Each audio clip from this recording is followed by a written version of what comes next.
Hello student, welcome back to my channel Samrat academy. Student, जितने बच्चे 22 फरवरी को हिंदी का पेपर देने वाले हो तो मेरे प्यार बच्चों इस वीडियो को जरूर देख के जाना, क्योंकि ये वीडियो आपके लिए सबसे ज्यादा इंपॉर्टेंट है। आज मैं आप लोगों को एक वायरल पेपर बताने वाला हूं। 801 डीके कोड है मेरे प्यार बच्चों, हिंदी का एक वायरल पेपर है और हिंदी में आप लोग 70 में 70 नंबर लेकर आओगे, इस बात की मेरी गारंटी है। बस इस पेपर को आप अच्छे तरीके से तैयार कर लो। जितना क्वेश्चन मैं आपको बता रहा हूं, इस पेपर में जितने भी प्रश्न है सारे प्रश्न आपको याद होने चाहिए और 22 फरवरी के सारे प्रश्न आपको करके आना है, तभी आप लोगों को 70 में 70 नंबर मिलेगा। इस पेपर को हल करने के लिए आपके पास जो समय दिए हैं वो 3 घंटे 15 मिनट का समय दिया जाएगा इस पेपर को हल करने के लिए। सबसे पहले यहाँ पे अपना अनुक्रमांक 10 अंकों का डाल लेना, यहाँ पे अपना नाम डाल देना। इसके बाद यहाँ पे जब नीचे बढ़ोगे तो कुछ निर्देश दिए गए हैं, जो कि निर्देश पढ़ना बहुत ही ज्यादा जरूरी है। तभी आपको समझ में आएगा कि कौन सा प्रश्न करना है कौन सा नहीं करना है, चाहे जो भी स्ट्रक्चर इसमें दिया हुआ है निर्देश में। जैसे पहला पॉइंट निर्देश का बोला है कि प्रारंभ के 15 मिनट परीक्षार्थियों को प्रश्न पत्र पढ़ने के लिए निर्धारित है। मतलब कि 15 मिनट जो दिया जाएगा टाइम आपको इस पेपर को पढ़ने के लिए जाएगा। जैसे 3 घंटे 15 मिनट का समय है ना, तो 15 मिनट में इस पेपर को पढ़ोगे और 3 घंटे में इस पेपर को सॉल्व करोगे। समझ में आ गया आप लोगों को पहला निर्देश। दूसरा निर्देश बोला है कि प्रश्न पत्र 2 खंडों में, खंड अ दूसरा खंड ब में विभाजित है। मतलब यह जो पेपर है 2 खंडों में विभाजित होगा, एक खंड अ में दूसरा खंड ब में विभाजित है। तीसरा पॉइंट है कि प्रश्न पत्र के खंड अ में बहुविकल्पीय प्रश्न है, जिसमें सही विकल्प का चयन करके ओएमआर शीट पर नीले अथवा काले बॉल पॉइंट पेन से सही विकल्प वाले गोले को पूर्ण रूप से काला करें।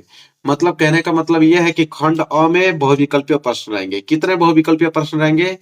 तो 20 बहुविकल्पीय प्रश्न रहेंगे 20 नंबर का, और उनका उत्तर आपको कहां पे देना होगा? तो ओएमआर शीट पे देना होगा। वो भी किस पेन से? तो काला पेन का इस्तेमाल कर सकते हो या नीला पेन का इस्तेमाल कर सकते हो, लेकिन पेन होना चाहिए बॉल पॉइंट, जेल वाला पेन नहीं होना चाहिए। समझ में आ गया? आगे देखिए। आगे मेरे प्यार पर जो चौथा पॉइंट है कि खंड अ में बहुविकल्पीय प्रश्न है तो प्रत्येक प्रश्न के 1 अंक निर्धारित है। खंड अ में जो बहुविकल्पीय प्रश्न है, एक प्रश्न 1 अंकों का है, मतलब 20 बहुविकल्पीय प्रश्न 20 नंबर का। इसके बाद पांचवा है कि प्रश्न पत्र के खंड अ के प्रश्नों हेतु 1 घंटा तथा खंड ब के प्रश्नों को हल करने हेतु 2 घंटे का समय निर्धारित है। मतलब कि खंड अ जिसमें 20 बहुविकल्पीय प्रश्न है उनको हल करने के लिए 1 घंटे का समय दिया गया है, और खंड ब में जो कि 50 नंबर का वर्णनात्मक प्रश्न है उनको हल करने के लिए आपके पास समय है 2 घंटे। आगे देखिए क्या बोला है कि प्रत्येक प्रश्न के सम्मुख उनके निर्धारित अंक दिए गए हैं। हर एक प्रश्न के आगे बताया गया कि प्रश्न कितने नंबर का है। सबसे पहले मेरे प्यारों जो खंड अ स्टार्ट होगा यहाँ से, खंड अ में 20 नंबर के 20 बहुविकल्पीय प्रश्न रहेंगे।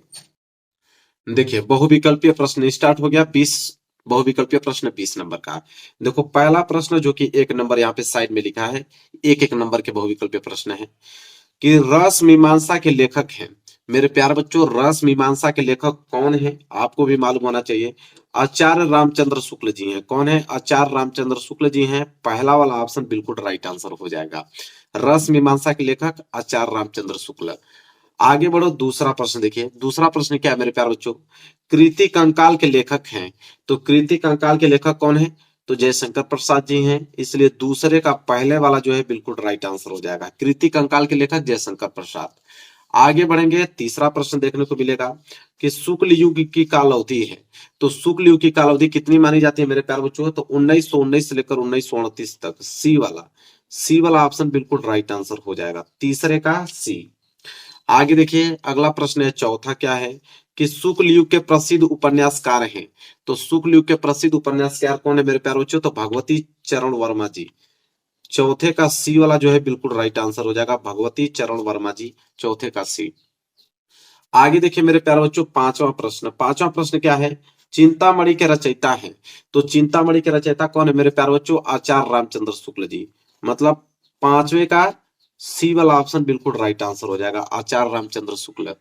क्वेश्चन नंबर 6 देखिए, ललित ललाम के रचयिता हैं। तो ललित ललाम के रचयिता मेरे प्यारे बच्चों इन 4 ऑप्शन में से कौन है? मतीराम है। इसलिए बी वाला ऑप्शन जो है बिल्कुल राइट आंसर हो जाएगा, मतीराम। आगे बढ़े, 7वां प्रश्न, आधुनिक काल की समय अवधि है। तो आधुनिक काल की समय अवधि मेरे प्यारे बच्चों मानी जाती है 1843 ईस्वी से लेकर वर्तमान तक। जो इस समय अवधि चल आ रही है 2024 तक, 1843 से लेकर 2024 तक, यह अभी तक आधुनिक काल की समय अवधि मानी जाती है। चलिए आगे देखिए, 8वां, बिहारी किस युग के कवि हैं? तो बिहारी किस युग के कवि हैं मेरे प्यारे बच्चों? तो वह है रीतिकाल। किसके? रीतिक काल युग के कवि हैं, इसलिए बी वाला ऑप्शन बिल्कुल राइट आंसर होगा। क्वेश्चन नंबर 9 है, केशव दास काव्य धारा के कवि हैं। तो केशव दास काव्य धारा के कवि मेरे प्यारे बच्चों रीतिबुद्ध, रीतिबुद्ध, ठीक है। ए वाला ऑप्शन बिल्कुल राइट आंसर होगा। आगे बढ़ेंगे 10वां प्रश्न। 10वां प्रश्न है कि निम्नलिखित में से शुक्लोत्तर युग के लेखक कौन है? तो इन चारों ऑप्शनों में से बताना है कि शुक्लोत्तर युग के लेखक कौन है मेरे प्यारे बच्चों।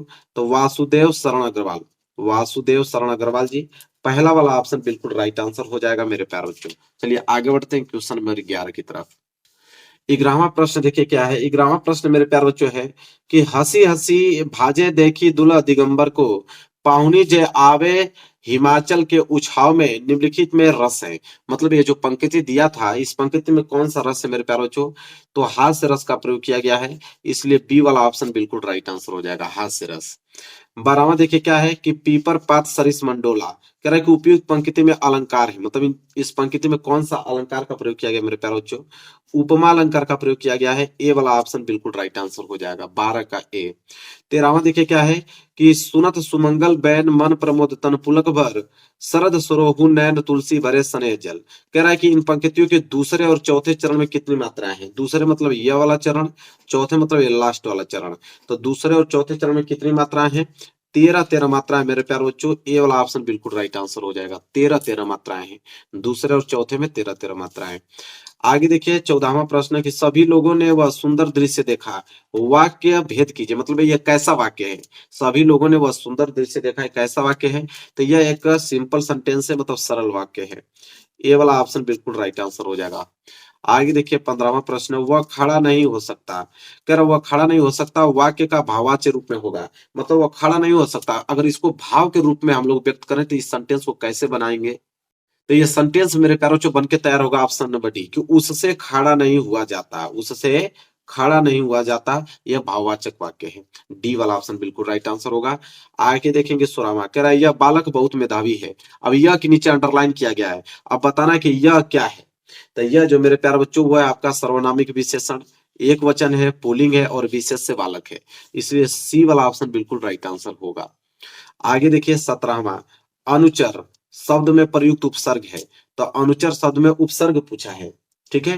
तो अनुधर्मचर, तो अनु जो आगे आता है वही उपसर्ग कहलाता है, तो अनुधर्चर में अनु जो है वो उपसर्ग कहलाएगा। आगे देखेंगे 18वां, गंगा यमुना का समास विग्रह है। मतलब गंगा यमुना का अगर हम समास विग्रह करेंगे तो क्या होगा? तो इसका समास विग्रह होगा गंगा और यमुना, इसलिए 18 का ए जो है बिल्कुल राइट आंसर हो जाएगा, गंगा और यमुना। आगे देखेंगे 19, सुहाग शब्द का तत्सम रूप होगा। तो सुहाग शब्द का अगर हम तत्सम देखें मेरे प्यारे बच्चों, सौभाग्य होगा। क्या होगा? सौभाग्य, इसलिए 19 का सी वाला ऑप्शन बिल्कुल राइट आंसर हो जाएगा, सौभाग्य। आगे देखिए क्या है 20वां प्रश्न मेरे प्यारे जो तद, जो कि पुल्लिंग शब्द का चतुर्थी विभक्ति एक वचन का रूप है। तद जो कि पुल्लिंग है उसका अगर हम चतुर्थी विभक्ति एक वचन देखें तो क्या होगा मेरे प्यारे बच्चों? तत्सय हो गया। क्या हो जाएगा? तत्सय। ए वाला ऑप्शन बिल्कुल राइट आंसर हो जाएगा। तभी 20 बहुविकल्पी हमने देख लिया मेरे प्यारे बच्चों खंड अ में। अब स्टार्ट होगा खंड ब, जिसमें वर्णनात्मक प्रश्न रहेंगे। देखिए मेरे प्यारे बच्चों 21वां प्रश्न स्टार्ट होगा कि निम्नलिखित गद्यांशों पर आधारित 3 प्रश्नों के उत्तर दीजिए 6 नंबर। मतलब कि 3 प्रश्न रहेंगे, 2-2 नंबर के हिसाब से 6 नंबर मिलेगा। देखो एक तो क वाला है, अगर क वाला नहीं कर पाओगे तो अथवा करके एक और दिया है ख। तो दोनों में से कोई एक ही आपको एग्जाम में करना है, लेकिन मैं दोनों का उत्तर बताऊंगा, जो आपको आसान लगे वो करके आना। देखो पहला क वाला क्या है कि आज हम इसी निर्मल शुद्ध शीतल और स्वस्थ अमृत की तलाश में हैं, और हमारी इच्छा अभिलाषा और प्रयत्न है कि वह इन सभी अलग अलग बहती हुई नदियों में अभी भी उसी तरह बहता रहे और उनको वह अमर तत्व देता रहे, जो जमाने के हजारों थपेड़ों को बर्दाश्त करता हुआ भी आज हमारे अस्तित्व को कायम रखे हुए हैं और रखेगा। यह है गद्यांश। इसके नीचे 3 प्रश्न है। क वाला, देखो अ वाला प्रश्न क्या है? उपयुक्त गद्यांश का संदर्भ लिखिए। तो पहले इसका उत्तर देखते हैं, फिर हम लोग ब का देखेंगे, स का देखेंगे, पूरा डिटेल में देखेंगे। तो देखो 21 का सबसे पहले संदर्भ हेडिंग डालोगे, फिर लिखोगे कि प्रस्तुत गद्यांश हमारी पाठ्य पुस्तक हिंदी के गद्यखंड में संकलित डॉक्टर राजेंद्र प्रसाद द्वारा लिखित भारतीय संस्कृति नामक निबंध से उद्धृत है। मतलब यह गद्यांश भारतीय संस्कृति चैप्टर से लिया गया है, इसके लेखक डॉक्टर राजेंद्र प्रसाद हैं। बस इतना ही गद्यांश में लिखा जाता है। गद्यांश के संदर्भ में लिखा जाता है, सॉरी। संदर्भ यहाँ पे कंप्लीट हो गया 2 नंबर का। आगे देखेंगे अगला प्रश्न पूछा है ब, गद्यांश के रेखांकित अंश का भाव स्पष्ट कीजिए। मतलब जहां तक अंडरलाइन किया गया है कि आज हम इसी निर्मल शुद्ध शीतल और स्वस्थ अमृत की तलाश में हैं। अब यहां तक अंडरलाइन किया गया, इसका हमें बताना है व्याख्या। देखो कैसे लिखेंगे, हेडिंग डालेंगे मेरे प्यारे बच्चों ब, लिखेंगे रेखांकित अंश की व्याख्या, मेन हेडिंग रहेगी, अंडरलाइन करेंगे। फिर लिखेंगे इसका व्याख्या में कि भारतीय संस्कृति रूपी विशाल सागर में आकर गिरने वाली इन नदियों में एक ही भाव से शुद्ध स्वच्छ शीतल तथा स्वास्थ्यप्रद जल अमृत के समान प्रवाहित होता रहता है। इस जल में एक ही उदात्त भाव का समावेश है जो भारतीय संस्कृति को अमरता और स्थिरता प्रदान करता है। बस आगे देखेंगे 100 वाला प्रश्न क्या है कि लेखक के अनुसार हमारा अस्तित्व किस कारण से आज भी कायम है। चलिए इसका उत्तर देखते हैं कि लेखक के अनुसार हमारा अस्तित्व किस कारण से आज भी कायम है। तो 100 वाला लिखेंगे कि लेखक के अनुसार हमारे अस्तित्व जल के कारण आज भी कायम है। किसके? जल के कारण, क्योंकि जल ही जीवन है, जल के बिना जीवन असंभव है। ठीक है, अब मेरे प्यारे बच्चों देखेंगे अथवा, अगर ये वाला नहीं कर पाओगे तो अथवा दिया है एक और, क्या दिया है मेरे प्यारे बच्चों कि पहले पहाड़ काटकर उसे खोखला कर दिया गया, फिर उसमें सुंदर भवन बना लिए गए जहां खंभों पर उभरी मूर्तें विहस उठी, भीतर की समुची दीवारें और छतें रगड़कर चिकनी कर ली गई और तब उनकी जमीन पर चित्रों की एक दुनिया ही बसा दी गई। पहले प्लस्तर लगाकर आचार्यों ने उन पर लहराती रेखाओं में चित्रों की काया सिरज दी, फिर उनके चेले कलावंतों ने उनमें रंग भर कर प्राण फूंक दिए, फिर तो दीवारें उमग उठी, पहाड़ पुलकित हो उठे। यह है मेरे प्यारे बच्चों। इसके नीचे भी 3 प्रश्न है। पहला, उपयुक्त गद्यांश का संदर्भ लिखिए। तो पहले इसका संदर्भ लिखते हैं।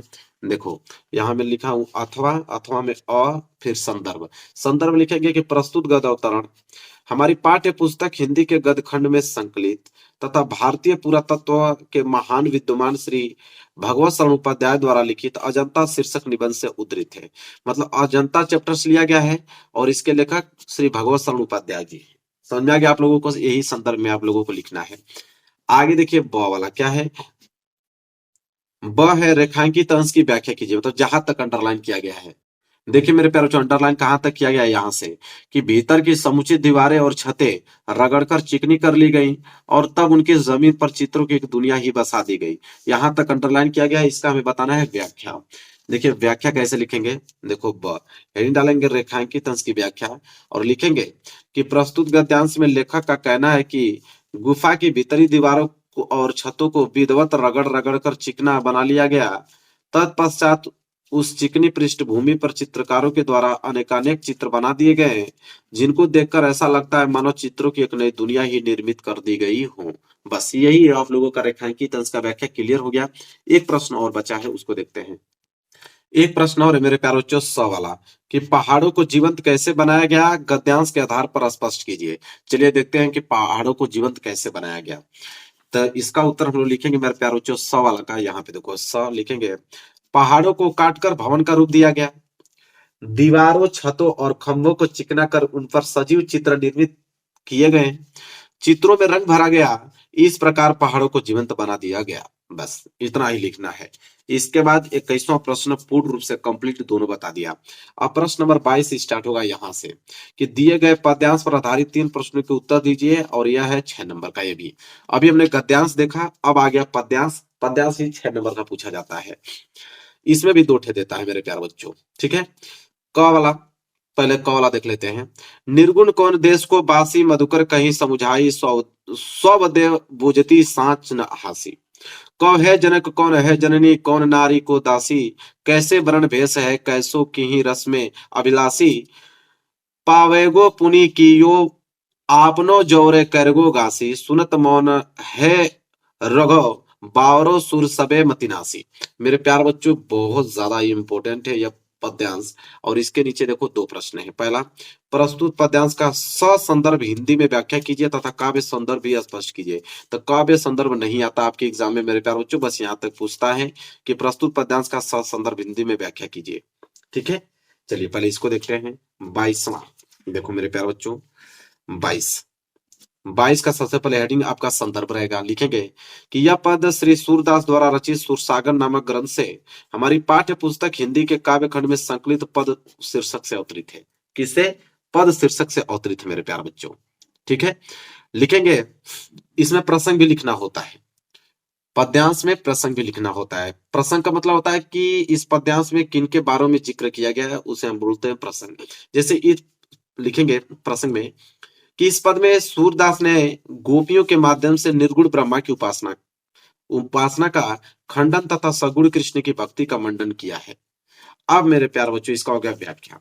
अब ये जो आपको दिखाई दे रहा है पूरा का पूरा पद्यांश, इसका हम करेंगे व्याख्या। देखो व्याख्या में क्या लिखेंगे, व्याख्या में लिखेंगे मेरे प्यार बच्चों कि गोपियां भ्रमर की अनुयुक्ति से उद्धव को संबोधित करती हुई पूछती हैं कि हे उद्धव, तुम यह बताओ, तुम्हारा वह निर्गुण ब्रह्मा किस देश का रहने वाला है?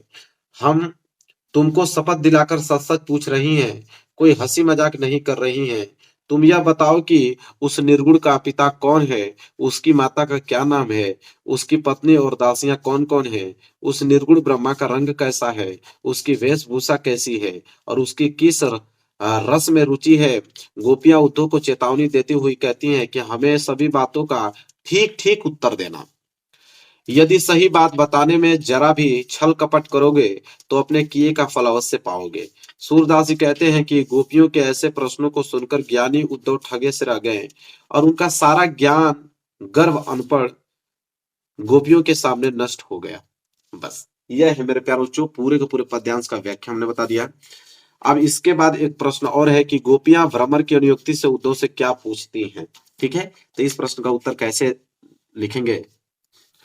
तो उत्तर लिखेंगे मेरे प्यारों जो दूसरे का कि गोपियां भ्रमर की अनुयुक्ति से उद्धव से यह पूछती हैं कि तुम यह बताओ कि तुम्हारा वह निर्गुण ब्रह्मा किस देश का निवासी है और उस निर्गुण के पिता कौन है, उसकी माता का नाम क्या है, उसकी भार्या और दासियां कौन कौन है और उसका रंग कैसा है, उसकी वेशभूषा कैसी और उसकी किस रस में रुचि है। मेरे प्यार बच्चों कंप्लीट हो गया यार।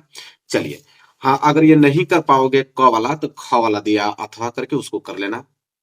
देखो मेरे प्यारों बच्चों अथवा करके दिया है ना ख वाला, का है उसका भी हम उत्तर बताने वाले हैं। देखे पढ़ते हैं कि विश्वत रेखा का वासी जो जीता है नित हाप हाप कर, रखता है अनुराग अलौकिक वह भी अपनी मातृभूमि पर। ध्रुववासी जो हिम में तम में जी लेता है काप काप कर, वह भी अपनी मातृभूमि पर कर देता है प्राण निछावर। ठीक है, अब इसका हम बताने वाले। इसके नीचे देखो प्रश्न पूछा गया है। पहला प्रश्न है कि प्रस्तुत पद्यांश का संदर्भ हिंदी में व्याख्या कीजिए, मतलब ससंदर्भ हिंदी में व्याख्या करना है। चलिए देखते हैं मेरे प्यार बच्चों, इसका उत्तर इधर है, नोट कीजिए। पहले हम लोग डालेंगे हेडिंग संदर्भ। संदर्भ में लिखेंगे कि प्रस्तुत पद्यांश हमारी पाठ्य पुस्तक हिंदी के काव्य खंड में संकलित राम नरेश त्रिपाठी द्वारा रचित स्वदेश प्रेम शीर्षक कविता से अवतरित है और यह कविता त्रिपाठी जी के काव्य संग्रह स्वप्न से ली गई है।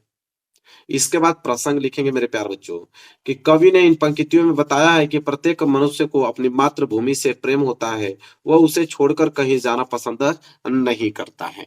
तो संदर्भ भी बता दिया, प्रसंग। अब हम बताने वाले हैं व्याख्या। तो इसी का व्याख्या बताने वाला हूँ। जो ये पूरा का पूरा पद्यांश यहाँ तक दिया है, जो मैं पढ़ के अभी सुनाया हूँ, उसका हम व्याख्या बताने वाले हैं। चलो नोट करो। तो व्याख्या में लिखेंगे कि जो मनुष्य भूमध्य रेखा का निवासी है, जहां असहनीय गर्मी पड़ती है, वहां वह गर्मी के कारण हाफ हाफ कर अपना जीवन व्यतीत करता है। फिर भी उस स्थान से लगाव के कारण वहां की भीषण गर्मी को छोड़कर वह शीतल प्रदेश में नहीं जाता। वह कष्ट उठाता हुआ भी अपने मातृभूमि पर असाधारण प्रेम और अपार श्रद्धा रखता है। जो मनुष्य ध्रुव प्रदेश का रहने वाला है, जहां सदा बर्फ जमी रहने के कारण भयंकर सर्दी पड़ती है, वहां वह भयंकर ठंड से कांप कांप कर अपना जीवन निर्वाह कर लेता है, किंतु ठंड से घबराकर गर्म प्रदेशों में जाकर जीवन नहीं बिताता। उसे भी अपनी मातृभूमि से बहुत प्रेम होता है, जो उसकी रक्षा के लिए वह भी अपने प्राण निछावर कर देता है।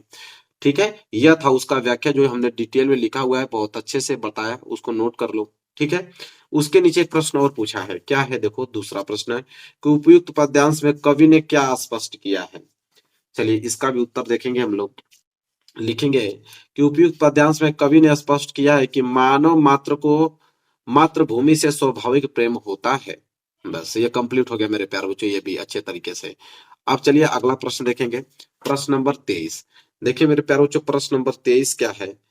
प्रश्न नंबर 23 है कि दिए गए संस्कृत गद्यांश में से किसी एक का संदर्भ सहित हिंदी में अनुवाद कीजिए। अब संस्कृत का गद्यांश आ गया और यह 5 नंबर का पूछा जाता है मेरे प्यारे बच्चों।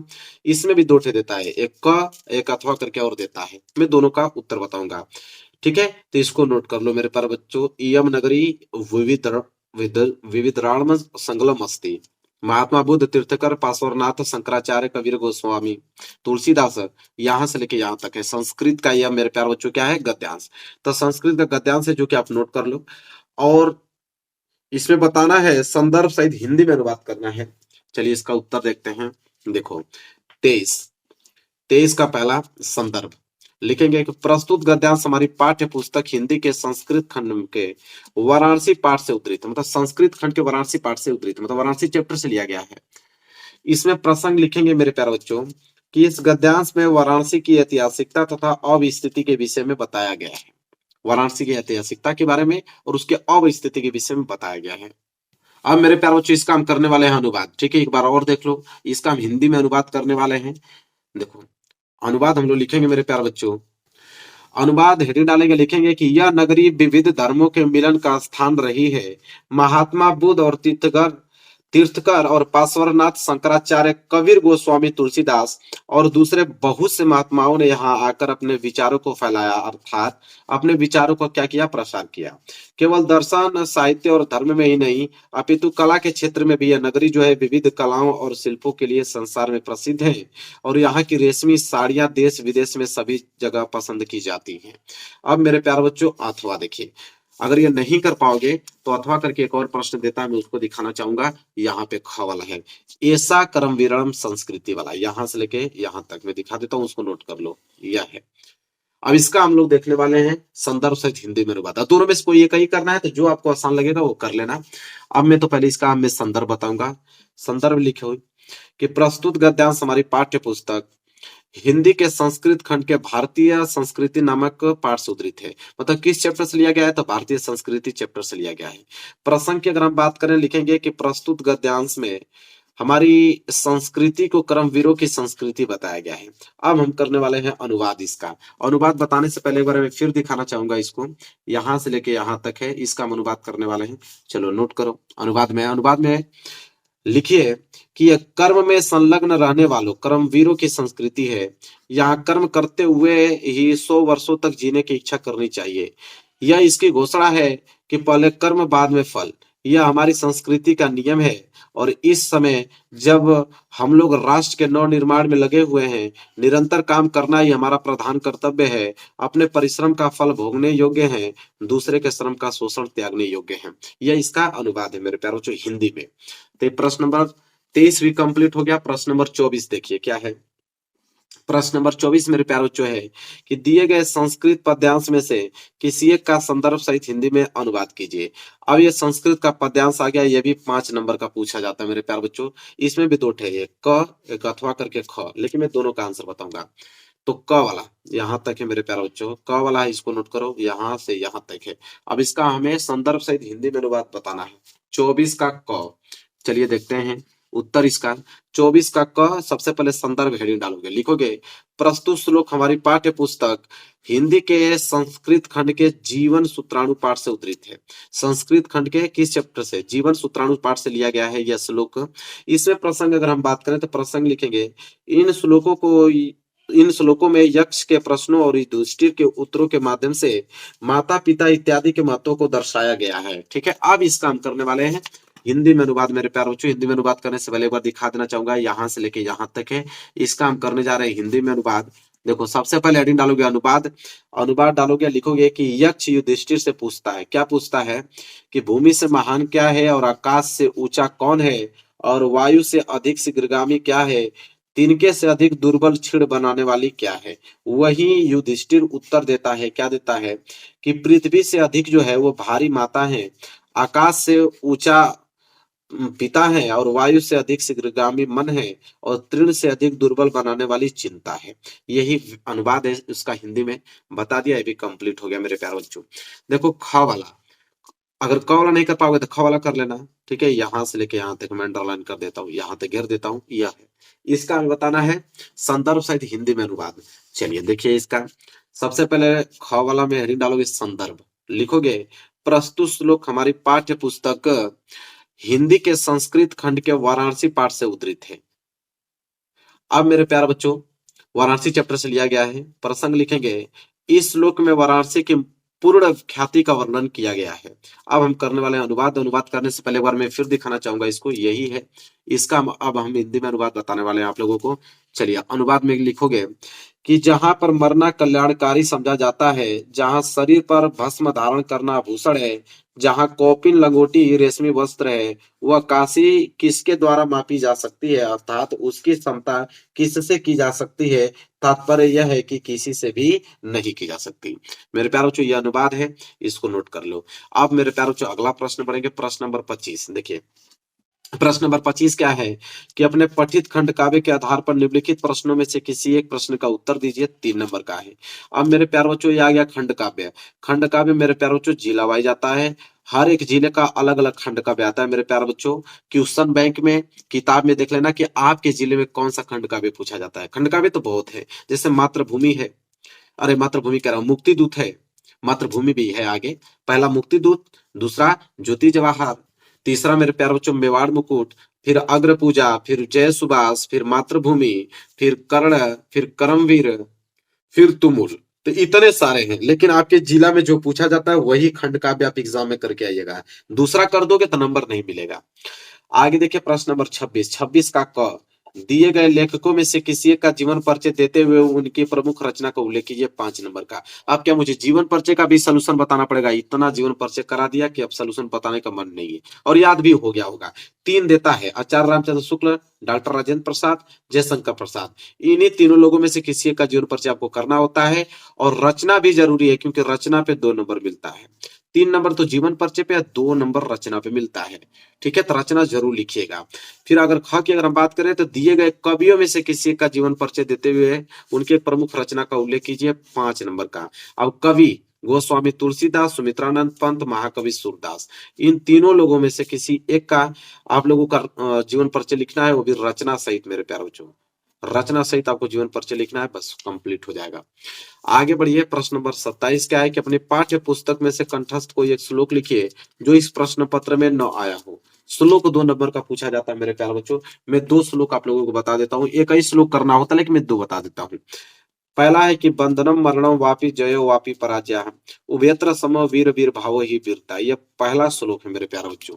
वहीं अगर हम बात करें दूसरे श्लोक की, तो दूसरा श्लोक देखिए क्या है, सर्वे भवन्ति सुखिनम सर्वे सन्तु निरामया सर्वे भद्राणु पश्यन्तु मां कश्चित् दुख भाग भवेत्। ये दूसरा है मेरे प्यारे बच्चों।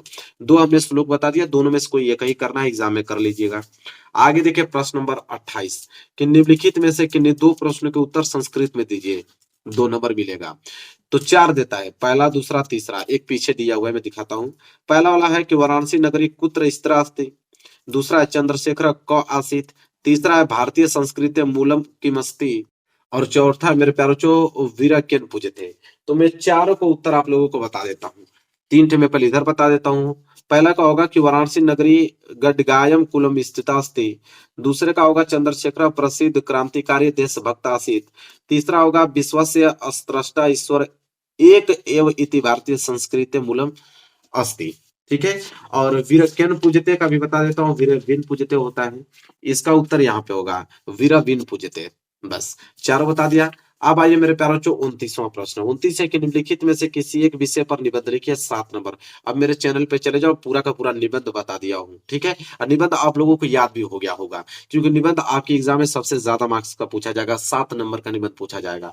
देखो, 4 निबंध दिया है। पहला, भारत में आतंकवाद कारण और निवारण, दूसरा जनसंख्या वृद्धि के कारण लाभ और हानि, तीसरा वृक्षारोपण, और चौथा विज्ञान के चमत्कार। अब इन्हीं चारों में से किसी एक का आप लोगों को निबंध लिखना है। 7 नंबर मिलेगा।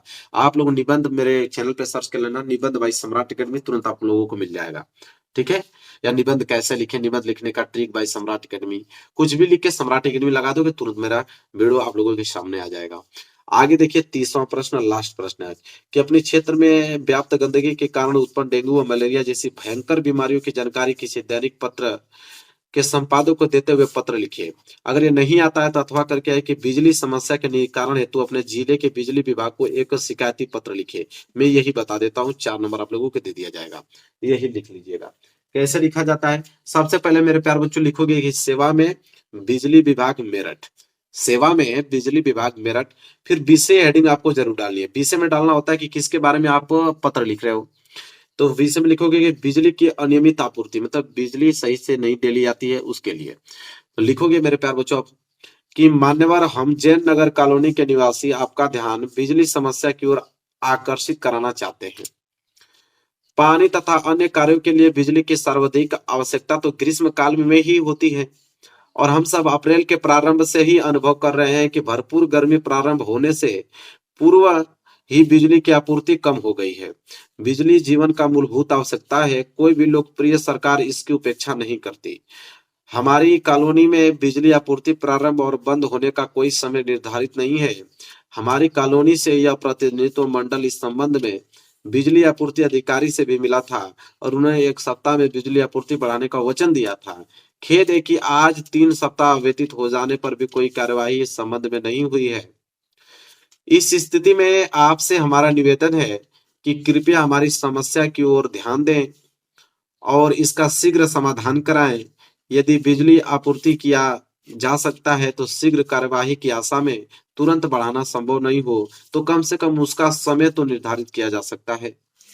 इसके बाद लिखोगे शीघ्र कार्यवाही की आशा में, लिखोगे हम हैं आपके जैन नगर निवासी। जितने लोगों का सिग्नेचर करवाना चाहते हो 3 4 5 लोगों का आप सिग्नेचर करवा लेना।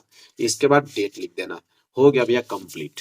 ठीक है मेरे प्यार बच्चों, इस पेपर को मैंने बता दिया। 801 डीके कोड है मेरे प्यार बच्चों, जो कि 22 फरवरी को आपके एग्जाम में आने वाला है। इसको तैयार कर लेना अच्छे तरीके से। वीडियो को लाइक कर देना, चैनल पर ना तो चैनल को जरूर सब्सक्राइब कर लेना।